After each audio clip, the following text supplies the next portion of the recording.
dinamay mo si Jordan. O, tingnan mo tuloy yung nangyari. Malay ka ba na magpapangabot kami ng Jordan na yan? Alam ko ba? Ha? Hindi ko naman alam, di ba? Pero ito pala. Alamin mo. Tignan mo to. Ano mo, B? Di na kailangan ng troll-troll. Mismo mga netizens na ang maninira sa kanya.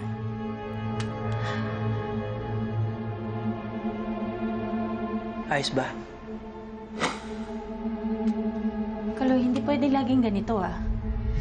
Hindi pwede laging ganito. Ngayon pa ba, Kaloy? Na malapit na kami maging close ng idol ko, di ba? Eh, paano kung malaman nila?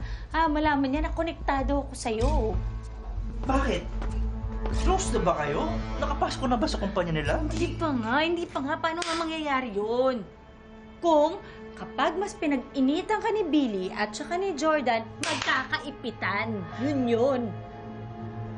Kaya hindi ko magagawa. Diyos ko, Kaloy, ngayon pa nga lang eh. Ngayon pa lang nai-imagine ko na. Na yung mga kaibigan niya, barkada niya, iimbitahan ako. Uy, Abby, mag-inuman tayo, tara. Abby, I love you!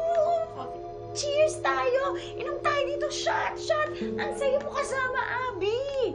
Yung ganoon, yung mag-iinuman na kami ng mga kaibigan niya. Kasama na ako sa events. Kasama ako sa awards night. Tapos, yung gusto ko umakyat ng stage. Gusto ko makatanggap ng award, mag-speech. Thank you so much. This is for you, Kaloy. Ganon, palakpakan. Thank you. I love you all so much. Inspirasyon ko. Ganon, Kaloy. Huwag kang mag-alala. Mangyayari lahat ng yan. Promise ko. Tsaka, yung Jordan na yan, nakakulong na. Konti na lang. Nakakulong. Oo, kanina. Ngayon nakalaya na. Kakapost lang nung kaibigan, nakalaya na. Ano? Paano? Eh, hindi ko alam. Malay ko ba? Kaya yun nga yung Kaloy eh. Hindi tayo pwedeng pa-petiks. Kasi kapag nabuko tayo, alam mo mangyayari? O, kulong ka ulit. Respondan ko yan. Teka. Ako, kumalma ka na. Kumalma ka na.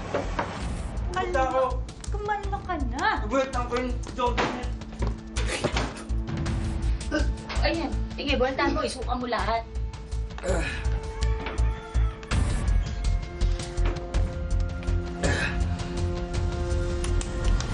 Hello mga kapatid! Panoorin ang Someone Someday sa TV5 at sa kapatid livestream sa TV5 official YouTube channel.